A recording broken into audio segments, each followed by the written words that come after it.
I am going to be dyeing these white tights blue to match this cute little sparkly shawl that I got at Goodwill with some indigo Rit dye. That was only like $2, which I really appreciate. And I'm wearing these socks so that I don't dirty up the bottoms. Yeah, so hopefully I get a good color match. What's up? I am going to be dyeing these white tights today. I got these from Target. They're 50 denier, which just refers to the opacity on the opacity scale.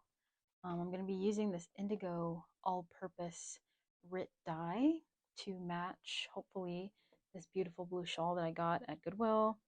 And then you want to have dishwashing liquid for the dye bath. And for my particular fabric, I need distilled white vinegar because it says here on the instructions to add 1 cup of salt to dye bath for cotton, rayon, or linen, and then 1 cup of vinegar to the dye bath for nylon, silk, or wool. And these are 88% nylon. So, oopsie, I'll be adding the vinegar, and then I have gloves, a glove. Um, I don't know where the other one is, but this is what I have. So that's what we're gonna use, and I'll be boiling water and then pouring it into my stainless steel sink because I don't think that my mother would want me boiling dye in any of her pots. So that will have to work. And I'm super excited. This is to complete one of my concert outfits. So this should be fun. I can't wait to see how it turns out. Okay, so here I am washing and pre-soaking the tights. I've just got them in the sink with some warm water and like a little bit of Gain. And I'm doing this just to make sure that the dye molecules are able to adhere to the tights, like to their best possible ability. And I probably spent about 2 or 3 minutes just washing it by hand, and then I made sure to rinse it out really well. I washed the pots that I used before as well, just to make sure that, nothing tainted my tights. So here I am washing the tea kettle. I also washed the other pot that I used. I wouldn't recommend using cast iron because boiling in a cast iron pot is going to leach out the oil. And I don't think you want that on your tights. I think that'll probably mess up your dye bath. So use stainless steel, or maybe like, I don't know, those non-stick pots. I don't know, those saucepans. Those work, but I wouldn't use cast iron. To make the dye bath, I used about a teaspoon of dishwashing liquid. I just used like regular Dawn. And then I used only half a cup of vinegar. They recommended 1 cup, but I was like, it's only one pair of tights. And like, I don't have like that much water. I don't think a whole cup of vinegar is necessary. And they turned out fine with just half a cup. And then I ended up doing about 7.5 teaspoons of the dye. I used test strips to test the water as I went along. I just used a scrap piece of white cloth, and it does appear darker when it's wet, but I just kind of tried to, the street sweepers going by, I don't know if you can hear that. I just tried to account for that. I was like, let me just eyeball it and see what looks about right.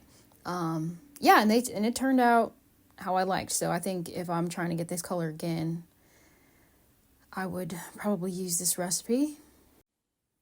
Now, after I put the tights in there and they were dyeing, you're supposed to be stirring them up pretty good, like the whole time. I didn't really feel like doing that. I stirred it maybe once every 3 or 4 minutes. Because it was just, stirring it constantly for 30 or 40 minutes just seemed like a bit much. So, I was only dyeing one thing. So the most important thing is that it's free flowing, that it has like room to move, and that it's not like crowded. And since it's the only thing in the sink, I figured it would be fine, and they did turn out fine, and everything turned out pretty even. So I stirred it with just a stainless steel spoon, and it didn't stain it at all. For about every 4 or 5 minutes for 30 to 40 minutes, I think I did. So once they were done, once my time was up, which I think I did about 30 to 40 minutes, I can't remember.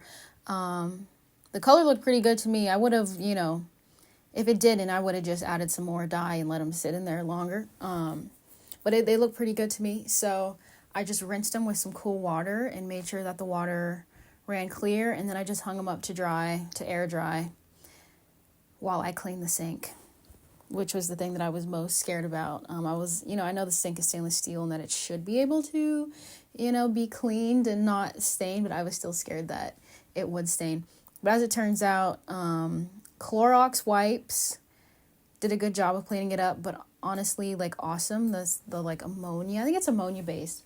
It's like an ammonia based, like, yellowy spray. It kind of just like melted it off the side walls of the sink. It took me about 7 or 8 minutes to get the sink completely clean, but yeah, I didn't have to really like scrub. It was just making sure that all of the blue was gone, because, you know, the little splashes got in every single crack and crevice that you could imagine, and I just wanted to make sure that all of that was gone.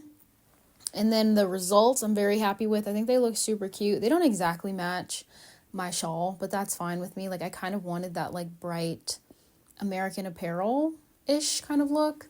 So I really like the way they turned out. I actually didn't end up wearing this outfit to a concert. I thought it was a little too shishi for the kind of concerts that I generally go to, but I will hopefully wear this outfit sometime in the near future. And I think I'll wear the tights with some shorts. I have some super cute little blue gingham shorts that I might wear them with. So, yeah, but anyway, thanks for watching. Mwah.